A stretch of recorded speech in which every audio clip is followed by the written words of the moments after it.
एक समय की बात है, एक छोटे से गांव में एक युवक आरव रहता था।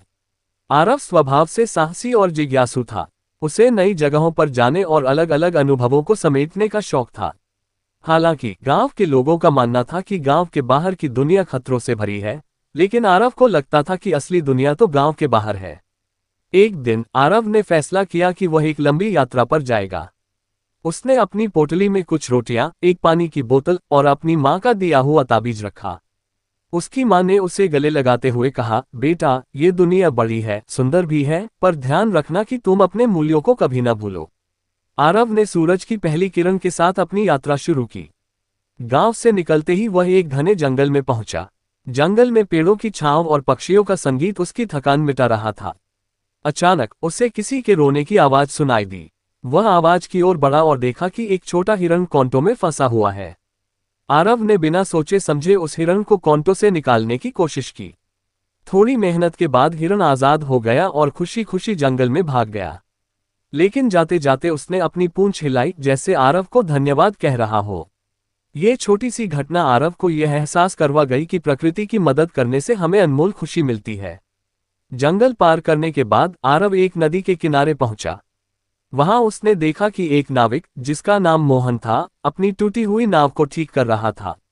आरव ने उससे कहा, क्या मैं आपकी मदद कर सकता हूं?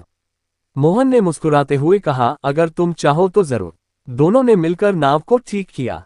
काम खत्म होने के बाद मोहन ने आरव को अपनी नाव में सफर का प्रस्ताव दिया। आरव ने खुशी खुशी हामी भरी। नदी का सफर आरव के लिए अद्भुत था। पानी की लहरें, उड़ते हुए बगुले और दूर दूर तक फैली हरियाली मानो किसी चित्रकार की पेंटिंग सी लग रही थी। इस सफर के दौरान मोहन ने आरव को कई दिलचस्प कहानियां सुनाई। उसने बताया कि यह नदी बहुत पुरानी है और इसकी हर लहर के पीछे कोई न कोई कहानी छिपी हुई है।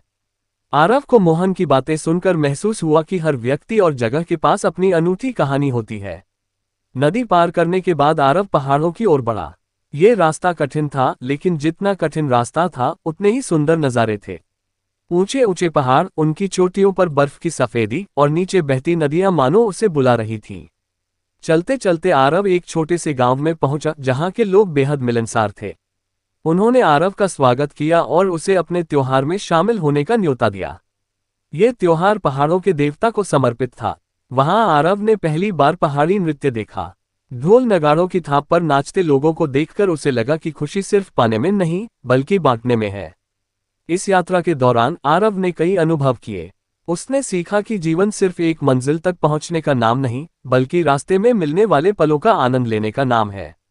उसने महसूस किया कि हर जगह की अपनी एक सुंदरता है और हर व्यक्ति के पास सिखाने के लिए कुछ न कुछ होता है।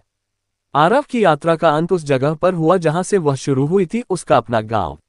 लेकिन अब वह एक बदला हुआ इंसान था। उसने अपनी आंखों से देखा कि दुनिया कितनी खूबसूरत और अनमोल है। उसने गांव के बच्चों को अपने अनुभव सुनाए और उन्हें भी सपने देखने के लिए प्रेरित किया। आरव की यह यात्रा सिर्फ एक सफर नहीं थी, बल्कि यह जीवन को समझने और महसूस करने का एक तरीका था। उसने अपने सपनों को जीने की हिम्मत की और सीखा कि असली खुशी खुद को और दुनिया को जानने में है।